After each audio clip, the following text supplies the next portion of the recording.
Здравейте в днешния влог! Може би последен, не може би всъщност това е последния ни влог. Боян сте. Обаче в нашия канал на Мало Модел Годин Репортер. Защото Боян от днес нататък вече има свой собствен канал в YouTube и вие може да се абонирате за него, като цъкнете линка отдолу, защото той започва да създава активно съдържание там. Има идеи за различни рубрики, дали да загатнем нещо или да не казвам. Не, това е изненада. Изненада. Така че абонирайте се за канала на Боян и следете какво съдържание ще качва той, защото наистина има много готини идеи. Грейс много спокойна днес. За пръв път я виждам така. Обикновено когато идвам у вас, тя подскача, дере, хапе, търчи навсякъде. Ти не си идвал от една година у нас и тя е пораснала. Тя на колко стана? И на една година и един месец. На година и един месец? Да. И е толкова спокоя от възрастта, сигурно вече олегнала, като големите хора. Има нужда да спинка по цял ден. Да. Добре, страхотно. Я на 2 на 3, ако обичаш да ми споделиш за твоите летни преживявания. Къде беше лятото? На къмпинг, на градина с кемпера. На градина с кемпера? Да. Добре, имаш ли там приятелчета? Какво правите? Имах. Ами карахме събове, хавайки. Какво сте карали? Съб? Съб, да. Какво е съб? Гребане. Гребане върху дъска? Да. Аха, съб. Чувал съм го май. Добре, а хавайка какво е? Хавайка е сърф, но ние го наричаме хавайка. Значи си карал и съб, и хавайка. Въобще ти много си напредно. Можеш ли да кажеш преди това? Или сега се научи това лято? Сега се научи. Добре, И уиндсърф. И уиндсърф. Уиндсърф е с платното? Да. Добре, а един месец ти стоял къде? На къмпера? Да. Цял месец? Да. Ти ли беше тясно там? Не, ти не си пробвал, ти си по хотелите следващата година при мен. Следващата година при тебе на къмпера? Добре. Да те науча и тебе да караш съб, да ходиме до острова. До острова? А то на какво разстояние между другото? Ми около 6 км на там. 6 км? Така казват. А ти гребал ли си сам до там? Не си гребал сам? Не, но ходихме примерно 1 км навътре, може би, не знам, така каза учителят. А ти можеш да плуваш добре сигурно, за да влезеш толкова навътре. Не, ние са жилетки. Значи няма проблем. Добре, страхотно. Искам обаче да те питам нещо важно. Да. Ти като влогър, който те първа, ето вече има и собствен канал в YouTube, успя ли да снимаш нещо, за да ни покажеш? Да. Успя? Да. Може да го видя? Да. А зрителите? Да. Айде. 3, 2, 1, гледайте!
Приятели, сигурно някои от вас си спомнят нашия дебат с Дани Петканов.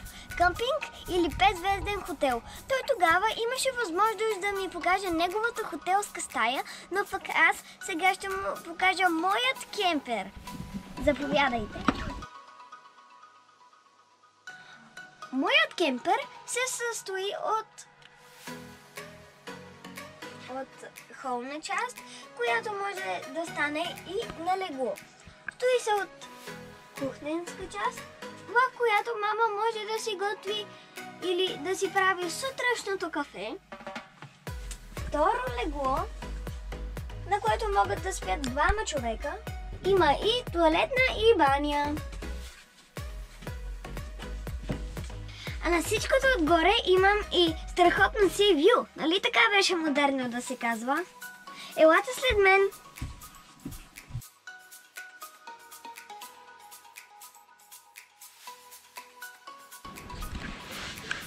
Вижда се морето, вижда се кемперите, караваните, гората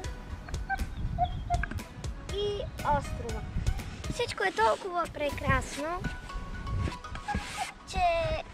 Бояни, не знам защо избра Звездния хотел.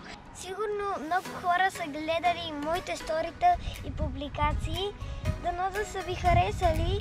Съжалявам, че не можахме да снимаме много повече, но моите дни бяха изпълнени с приключения, спорт и игри.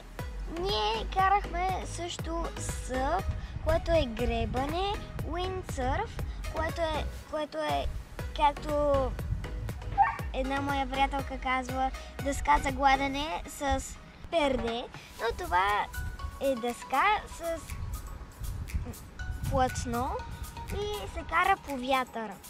Карахме хавайка, която се състои от една дъска и трябва да имате баланс. Вълната идва и се спускате на хавайката.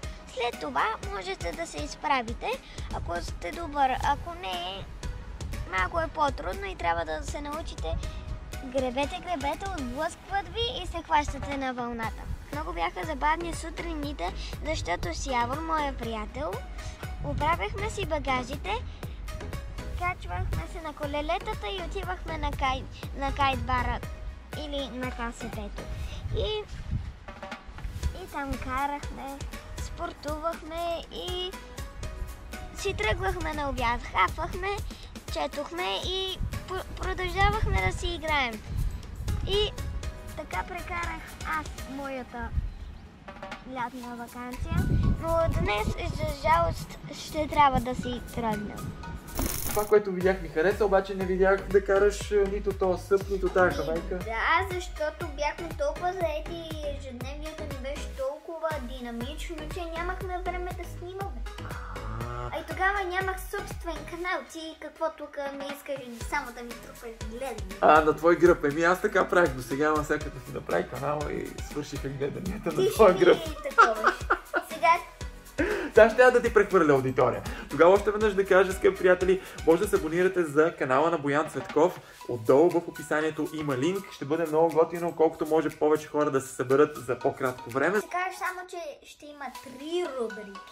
3 рубрики? Да. Мале, човек, ти направо ще избухнеш, защото е много важно в YouTube всъщност да бъдеш редовен и да можеш да предоставиш на хората всъщност наистина качествено съдържание. Всяка седмица ще ги редуваме.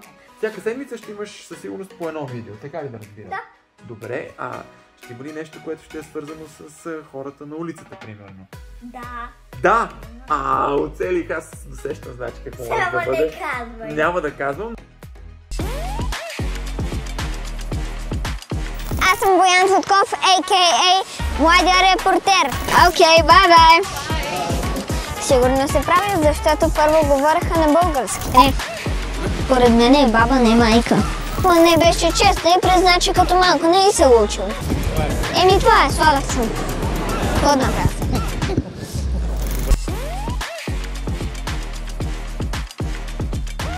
Скъпи приятели, това беше нашето видео.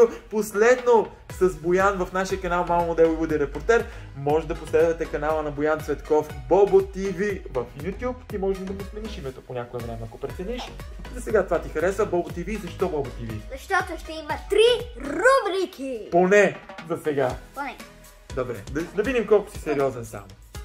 Скъпи приятели, това беше от нас. Чао, до нови срещи в канала на Боян и в нашия канал, разбира се. Поздрави и от Грейс, която, ето виждате, нетърпеливо показа, че не е плюшена играчка. Чао! До нови срещи!